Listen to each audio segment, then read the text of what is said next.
Um, I think we all know the meaning of overthinking. It is something that you repeatedly dwell on the same thought or situation over and over again, and to the point that it gets in the way of your life. Overthinking for me usually falls into categories. First is ruminating about the past and just worrying about the past and the past repeating itself. And the second is worrying about the future. So what if this will happen? So I think just being pulled between the past and future and feeling stuck for me is overthinking. Great. So I think a lot of us have been doing that. But is overthinking a universal truth, Sandra? I mean, across globe, do you find people overthinking, or is it restricted to some particular segment or audiences? It's pretty interesting. I haven't come across anyone who said that I've never overthink. I think we all overthink in some phases of our life, so in some stages. And the other day, I was just kind of doing some research to see whether there is any statistics around it. And it kind of reiterated my belief that, yes, overthinking is common, especially common with the young and middle-aged adults. But it's relatively lower for older adults. So there was a research done by the University of Michigan that showed that 73% of 25 to 35-year-olds overthink.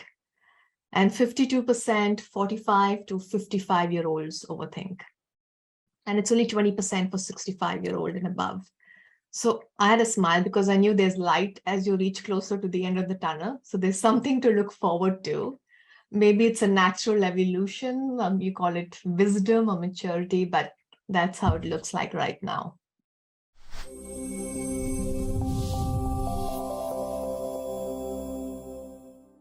I have this funny song that goes with part 2. I don't know whether any of you have heard Billy Ocean's song, Get Out of My Dreams, Get Into My Car. Have you? Anyone? Just raise your hands if you have. So I'm going to edit that, get out of my head, get into my life, which is once you do this ACE, it's not going to be successful just doing ACE within. You have to go and action it. So action orientation actually creates a shift from a state of feeling stuck and overwhelmed to a state of change, to a state of positive change for action. So this is a beautiful balance that you need to have. Remember your ACE, which is your inside work, and then complement it with action to cement it completely and make the change in your life.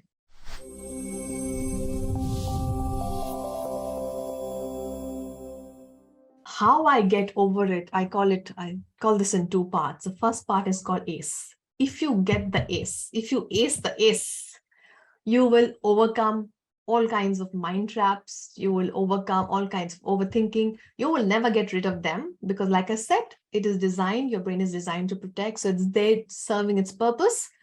Once you realize it's not serving you, you need to start using the ACE formula, which is A stands for aware. Firstly, are you aware that you're falling into this trap? Sometimes it can be so subconscious and you have no idea. Like I said, when you get into overthinking, it can become a habit. And habit are sometimes unconscious behaviors and you don't know you're falling into it. So paying attention not only to the content of your thoughts, but any physical sensations or behaviors that accompany these thoughts can alert us that we are overthinking.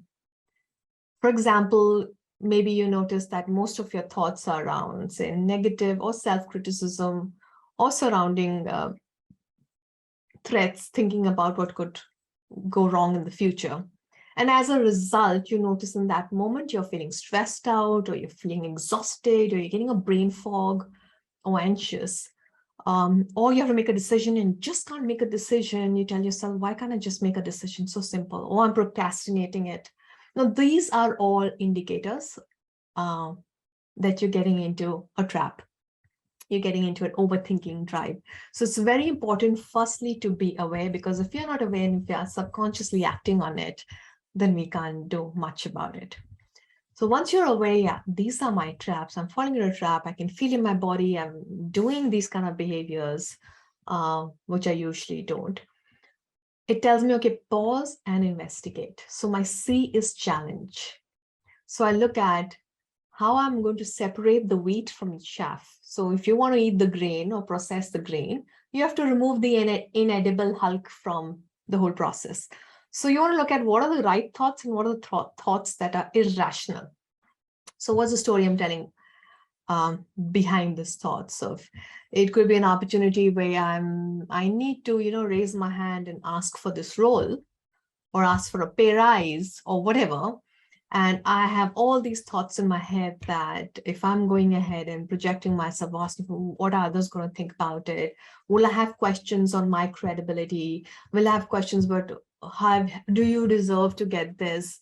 And then I want to see, are those thoughts real? Number one, do I have evidence of it? Do I have evidence that I have not proved myself, or do I have evidence of failure? So whenever I talk about C challenge, I ask my clients to, put on the hat of a prosecutor. So you're in a court case, you're fighting a case, you're a lawyer. So you're basically challenging and disapproving or disbelieving the initial belief that you have that's stopping, the irrational belief that's stopping you to go ahead. And once you challenge it and you don't have enough evidences, then you go to the last bit, which is E, edit it. Edit it with a belief and a statement.